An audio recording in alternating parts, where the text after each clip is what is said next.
Bonjour à tous et à toutes et bienvenue dans cette émission spéciale Et si on dialogue et sport, le débrief.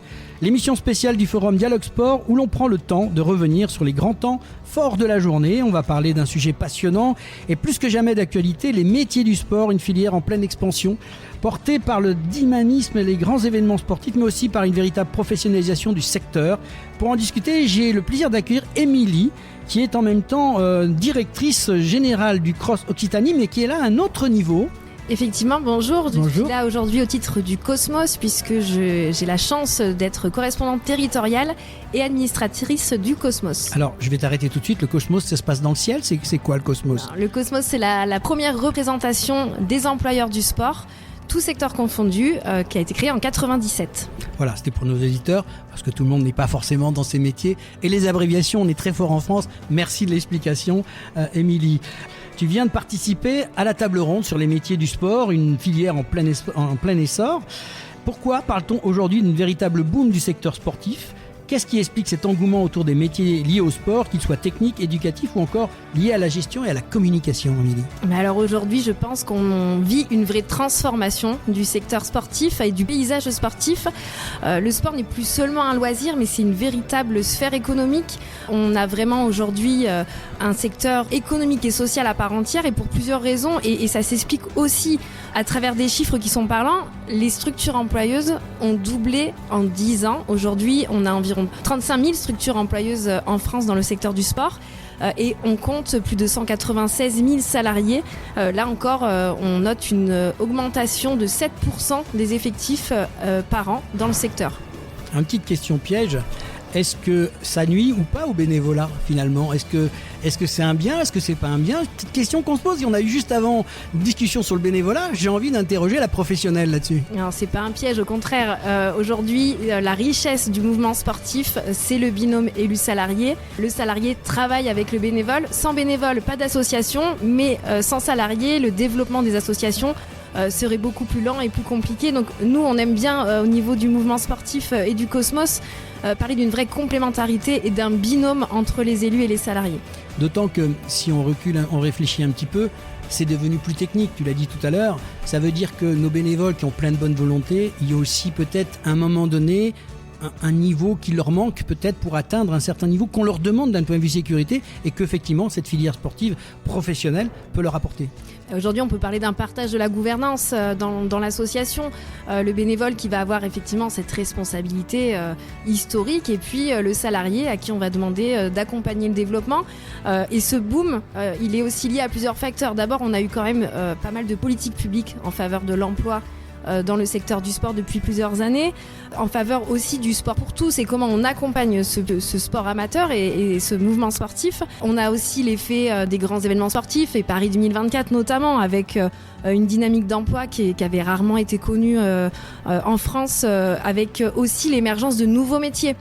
Dans l'association aujourd'hui, on n'a pas plus que des entraîneurs et des animateurs, on a des gens qui travaillent sur la communication, sur le développement, sur le digital, sur l'innovation de manière générale et tout ça, il faut l'accompagner et c'est pour ça aussi que le Cosmos accompagne la création et la diffusion de nouvelles formations dans le secteur. Tu viens de le dire, qui dit métier dit formation.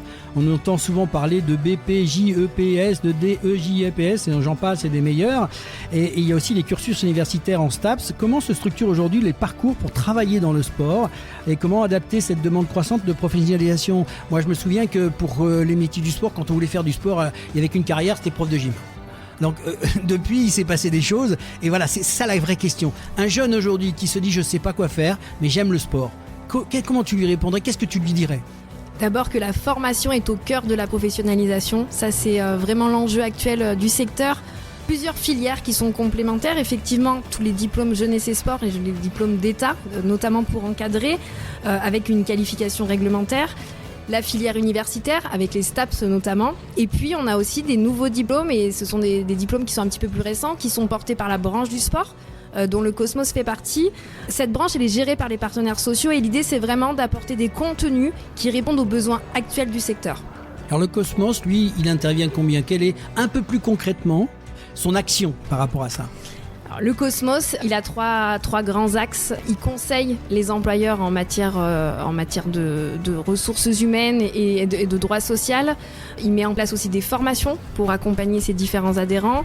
Il y a toute une partie aussi de négociation au travers de la Convention collective nationale du sport pour sécuriser aussi les parcours et les emplois. Pas mal de négociations aussi en lien avec la formation. Pourquoi il faut créer telle ou telle formation? Parce qu'il y a une émergence de besoins, de nouveaux métiers. Puis il a ce rôle de représentation des employeurs pour accompagner la structuration et la mise en place de nouveaux parcours. Comment on vient vers vous? Comment ça se passe? Vous êtes intervenant sous quelle forme? Ou comment on se dit tiens, je vais aller voir le Cosmos? Quelle est la démarche en fait?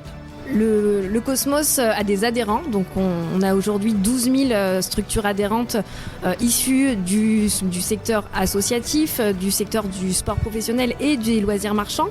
Donc aujourd'hui, les structures viennent vers le Cosmos, adhèrent et peuvent bénéficier des services. Et puis, en contrepartie, en tout cas dans l'autre sens, le Cosmos a développé un réseau de correspondants territoriaux pour aller au plus proche du terrain, faire connaître la structure et faire connaître les services pour représenter au mieux les employeurs du secteur. Comment on devient correspondant? Comment on devient correspondant? On s'implique dans la valorisation de la professionnalisation et de la structuration. On s'implique pour faire valoir les métiers, pour faire valoir la branche et les différents secteurs d'activité du sport. Aujourd'hui, on l'a dit, c'est une filière en plein essor. On a besoin de faire porter la voix du sport et surtout ce que le sport représente, y compris économiquement, mais aussi sur le plan social et sociétal. Bonne liaison avec la croissance. On parle aussi de cette croissance. Quels sont les défis et quels sont selon toi les principaux enjeux à venir dans les métiers du sport? Parce qu'on est vraiment aux prémices de quelque chose. C'est une vraie révolution sportive aujourd'hui. Je crois que l'enjeu principal aujourd'hui, c'est arriver à définir un emploi stable et durable dans le sport. On est quand même dans un contexte fragile, une consolidation qui se met en place depuis plusieurs années, mais on a encore quand même certaines précarités, notamment en lien avec les contrats de travail qui sont proposés, pas mal de CDD, puisqu'on a 25% des effectifs salariés aujourd'hui qui sont en CDD, encore une part de 28% de temps partiel, donc une certaine précarité dans l'emploi sportif, des difficultés à stabiliser les carrières, à valoriser les compétences. Aujourd'hui, on a un turnover d'environ 29% dans la branche, avec une ancienneté qui ne dépasse pas 7 ans. Alors justement, je te coupe 30 secondes, c'est dû à quoi? Pourquoi est-ce que c'est dans l'air du temps ou est-ce que dans le spécifique au sport? Alors je vais parler de ce que je connais, le sport. Aujourd'hui, le contexte économique notamment ne permet pas aux structures, y compris des structures à échelle départementale ou régionale, de proposer des plans de carrière. On a très peu de visibilité financière et économique sur la suite et c'est vrai que quand on recrute un jeune aujourd'hui, on a plutôt tendance à se dire qu'on sera un tremplin dans sa carrière plutôt qu'une vie professionnelle interne à la structure. C'est dommage parce qu'aujourd'hui les jeunes sont formés, on est quand même sur des métiers passion. Donc aujourd'hui quand on travaille dans le sport, c'est qu'on est passionné par le secteur et puis on a cette fibre qui nous anime un peu au quotidien et depuis le plus jeune âge. Donc voilà, on a vraiment cette réelle difficulté à fidéliser les emplois avec des jeunes qui partent vite finalement sur d'autres secteurs d'activité parce que ils ne trouvent pas d'emploi ou ils ont du mal à rester en poste au-delà de 6 ans. Qu'est-ce qu'il faudrait faire pour stabiliser ça, pour permettre aux gens de se dire je vais faire carrière dans telle ou telle discipline, dans telle ou telle... Qu'est-ce qu'on pourrait faire pour permettre cette solution-là? Le gros enjeu aujourd'hui, c'est de travailler sur le modèle économique de l'association sportive. Alors, c'est un mot qui fait peur, parce qu'aujourd'hui, on a aussi pas mal de bénévoles qui n'ont pas forcément envie de s'engager dans ces réflexions-là. Pour autant, elle est même pas nécessaire, elle devient obligatoire pour que les emplois perdurent et soient pérennisés dans les associations. Modèle économique, c'est aller diversifier ses activités, diversifier ses ressources, aller chercher des nouveaux publics. Mais effectivement, c'est là où on revient à la notion de professionnalisation aussi, parce qu'on ne peut pas demander à un bénévole, en plus du temps qu'il passe déjà pour gérer les compétitions, gérer les déplacements, gérer la partie administrative de l'association, il faut qu'il soit accompagné. Voilà, donc c'est un petit peu la complexité aujourd'hui des enjeux.